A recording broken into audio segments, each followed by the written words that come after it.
Hi, I'm John Hazzard, and for me, it's all about food.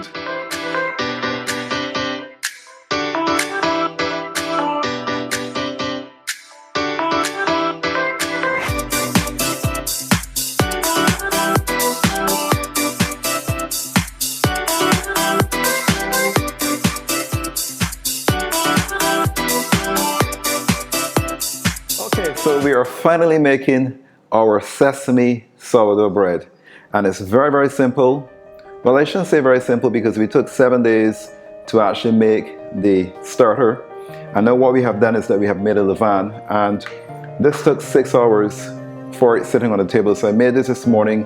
It's around 11 o'clock now. So I made this morning around 5 o'clock in the morning. And it's now ready. It's now ready for us to perform the float test, which I showed you on a previous video. So we have the ingredients here now for the sourdough bread. And so today we are finally making our sesame sourdough bread. And basically the ingredients are 200 grams of water. We have 900 grams of all-purpose flour. We have 100 grams of whole wheat flour. We have 200 grams of the leaven. And we also have 20 grams of salt and also another 50 grams of water. And we have 1 cup of sesame seeds, white sesame seeds, which I've gone ahead and toasted. When I purchased them, they weren't toasted. So let's first perform our float test. And again, as you remember, once the leaven floats, it means it's ready. And that means it's going to give the bread the rising agent it needs. You know like how we have yeast? This is our yeast in terms of making our sourdough bread. So let's just try it. It looks pretty good. I'm going to drop just a small spoonful right here in the water, and it floated. Perfect. So it floated beautifully. So as you can see, it's all floated. It means we are ready. So to make this now, I'm going to go ahead now and add my water. I want to make a correction. It's actually 700 grams of water. So I'm adding my 700 grams of water. So you add your water to your bowl first. And this water has already been measured out. So I'm going to zero the scale, but I have not measured my leaven. So I'm going to measure my leaven now. So I zero the scale, and we're going to now take 200 grams of this leaven. And you would have seen how we made this in a previous video. I hope I get 200 grams of this. Yes, I really do hope I get 200 grams. Yeah, we should.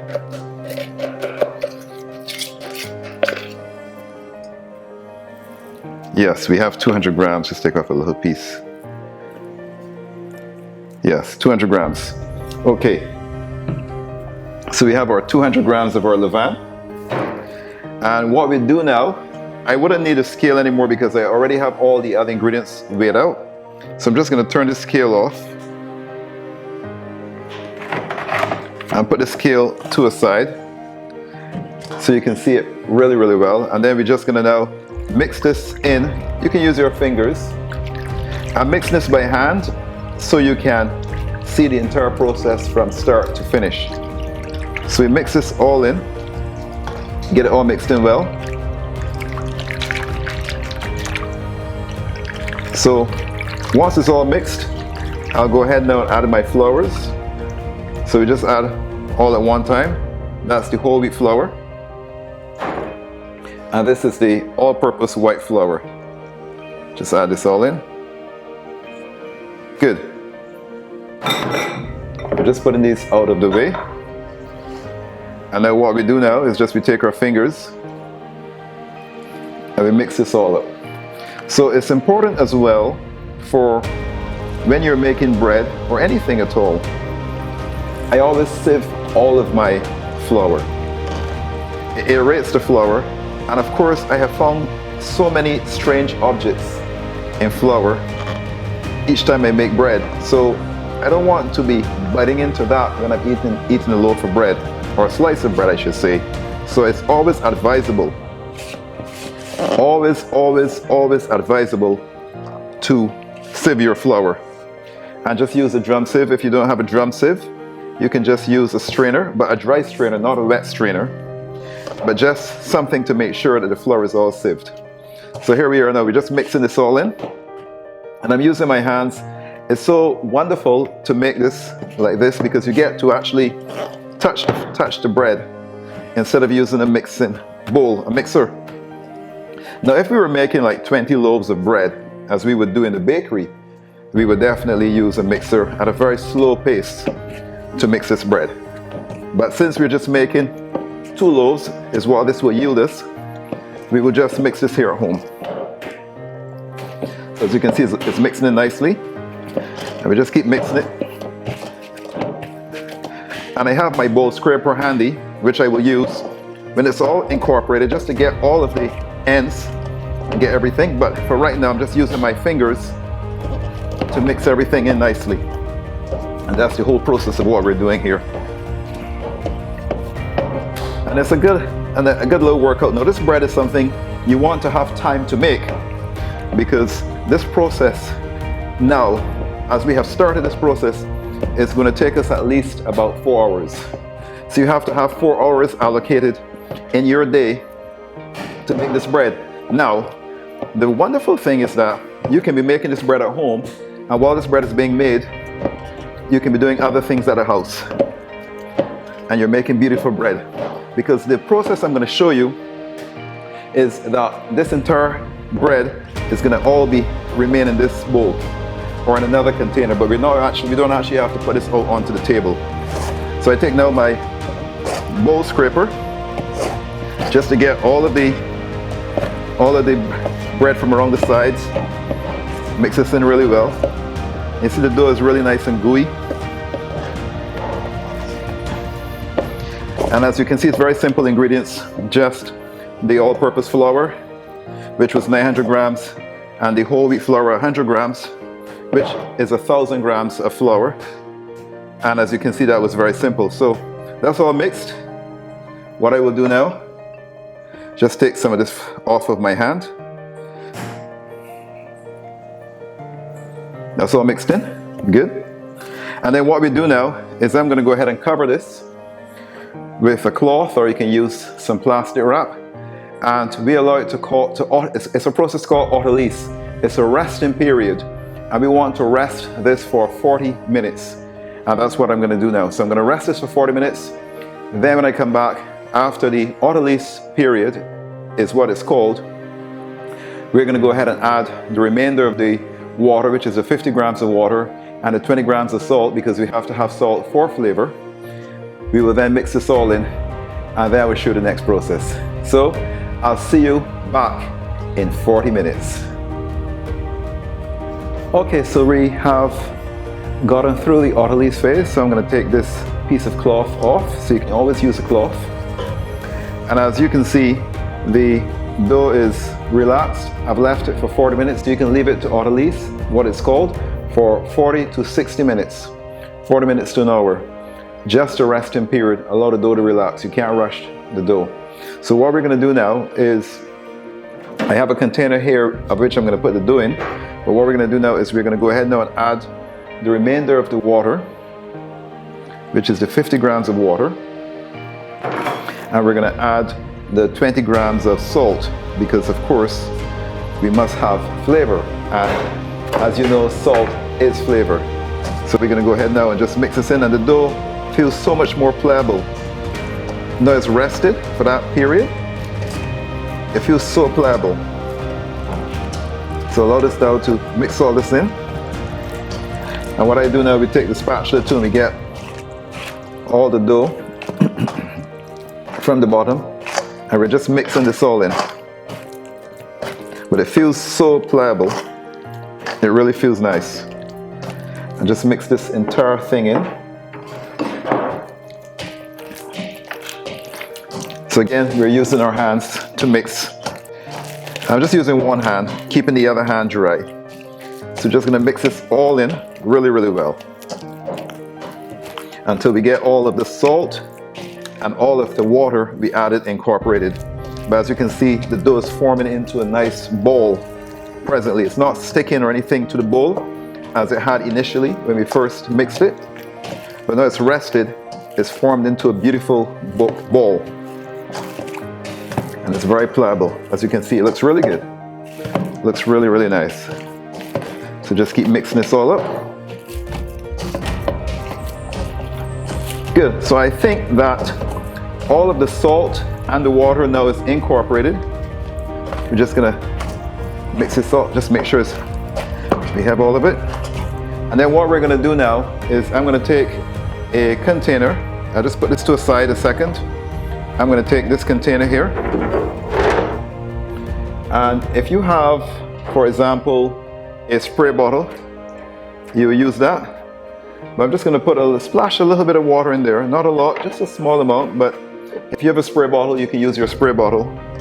And then we're just gonna take our dough, and I'm gonna add this dough into this container. And this is where this will live for the next 3 hours in this container.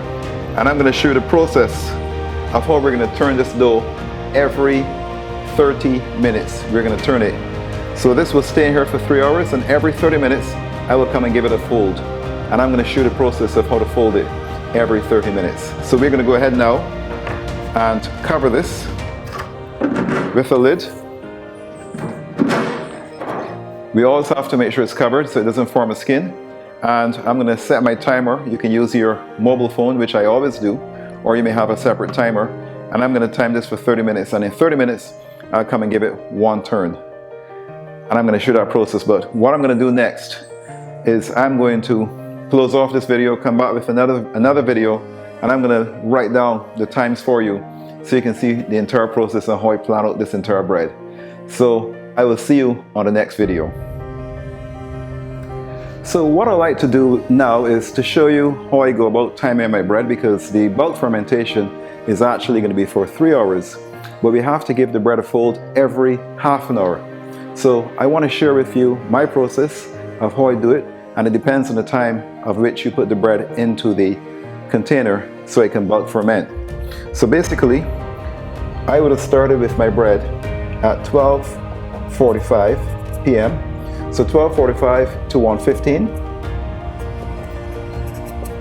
is going to be one fold. So 1:15 we make a fold.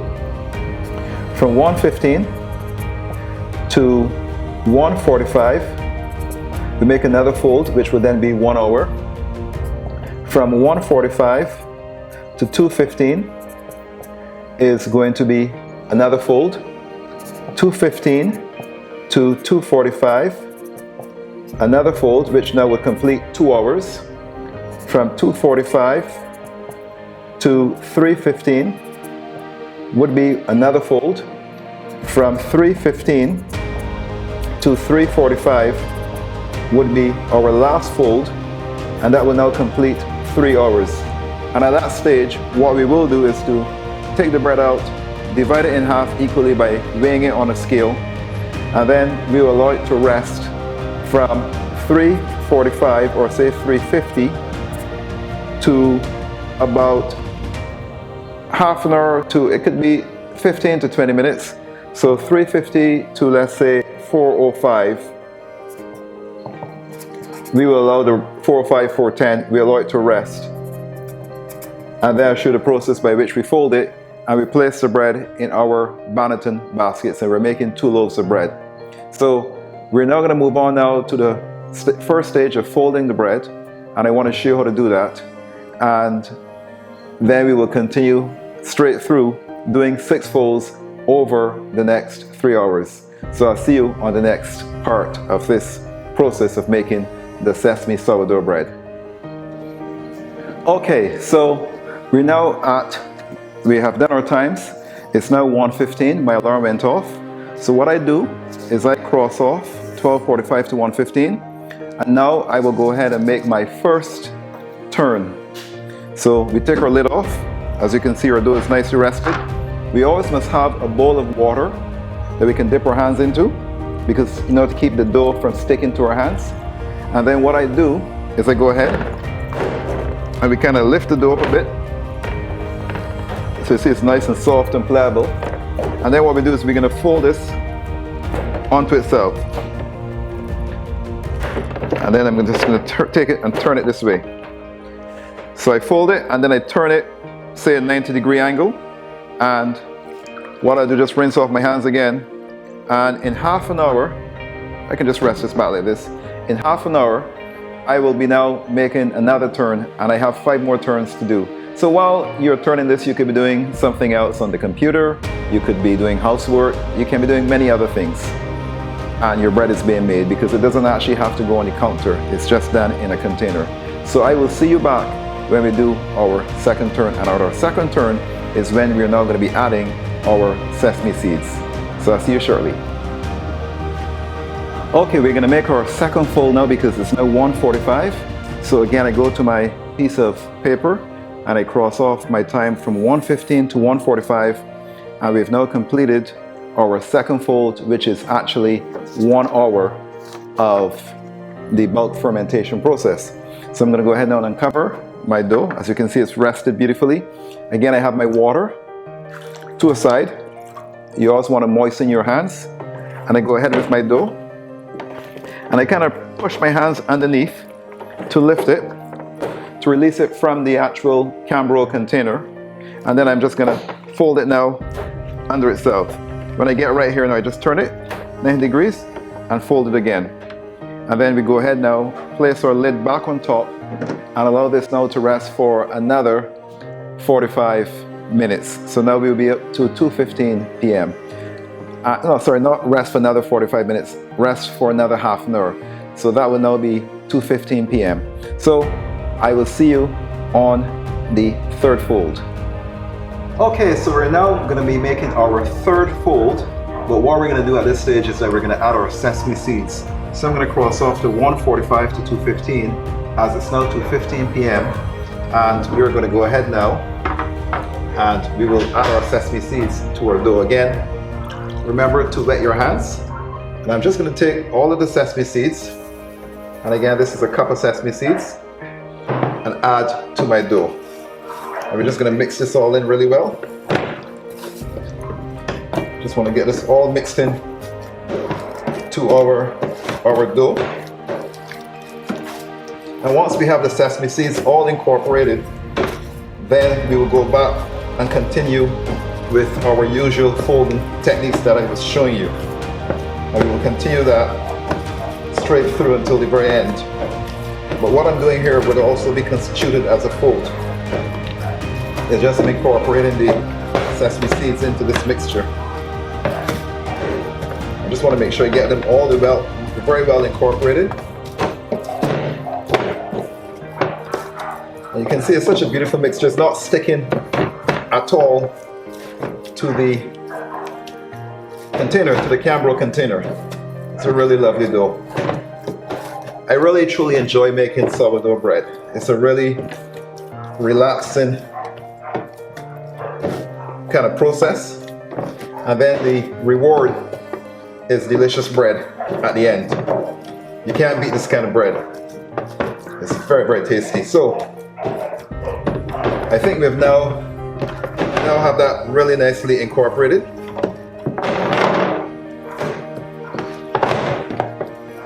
So we allow this now to rest again for half an hour, and then we will now give this a turn at 2:45 p.m. So I will allow this to rest. I'm going to go ahead and just wash my hands, and I will see you on the next turn.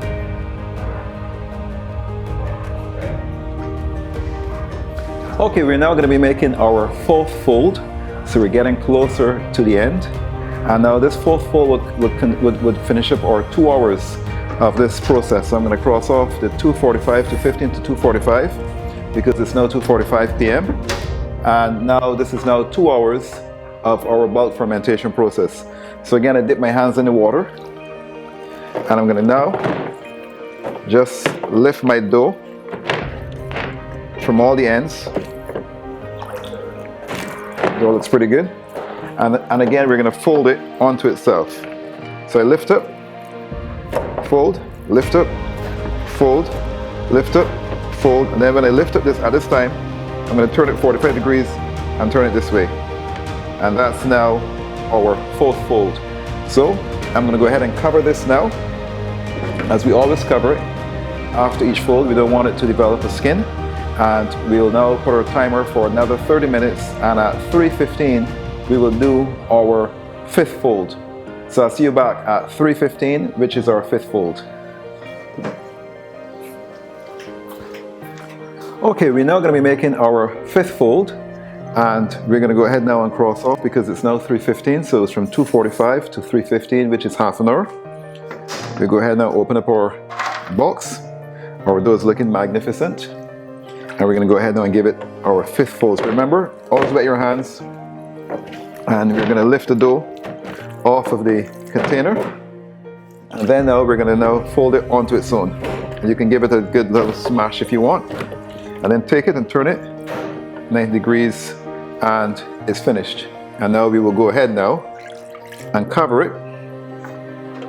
Set our timer again for half an hour, which will run us to 3:45, and that will be our last and final fold, and that will be 3 hours of bulk fermentation. So I'll see you back on our last and final fold. Okay, we're now going to perform our last fold, which is now at 3:45, which is what time it is. This is our last fold, and we are going to give this a fold. And right after giving a fold, I want to wait, and then I'm going to divide it equally in half.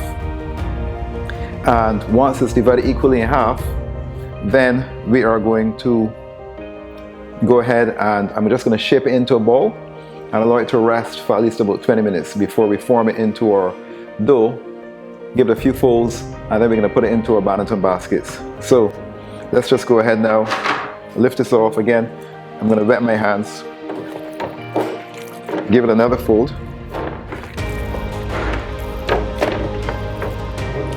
Good. Then what we want to do, I have my scale already set to 0. Let's weigh this.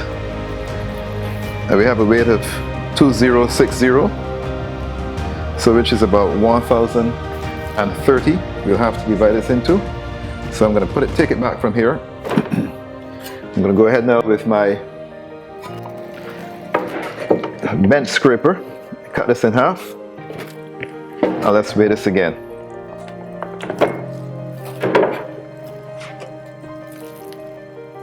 Okay, we need to take off a bit from here. Take off a bit more. Just a little more.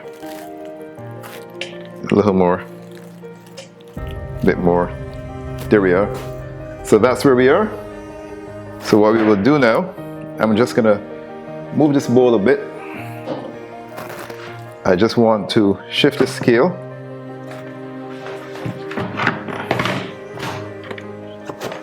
Because we don't need a scale anymore.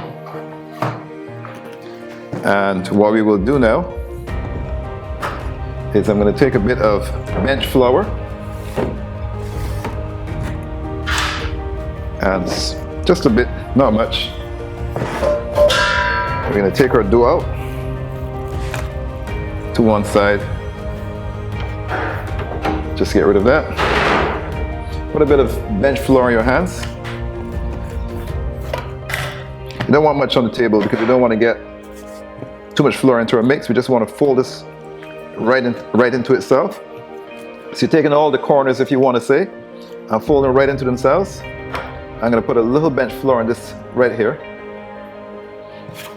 Turn this over, take our spatula, and we're going to just take it, just put a bit of flour in my hand, and we're going to turn our dough around like this into a ball. So I'm going to just create a little bit right here.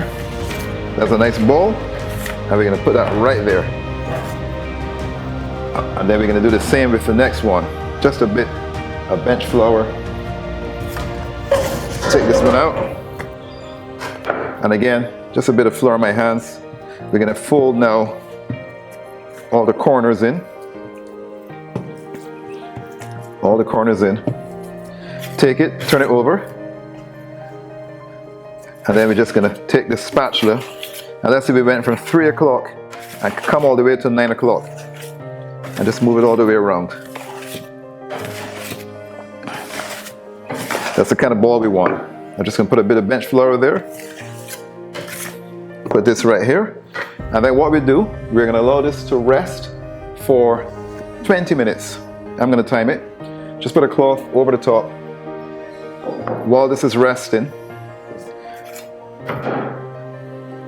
When we come back, I'll show you how we prepare the Banneton baskets, and then we'll do our last few folds with the dough, and it's ready. We put it into the Banneton baskets, cover it over with the white napkin, and we'll rest them in the fridge until tomorrow. What the fridge will do, it allows it to go through further fermentation.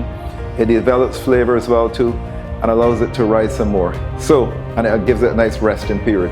And then we will bake these here tomorrow morning. We'll have our fresh sourdough bread.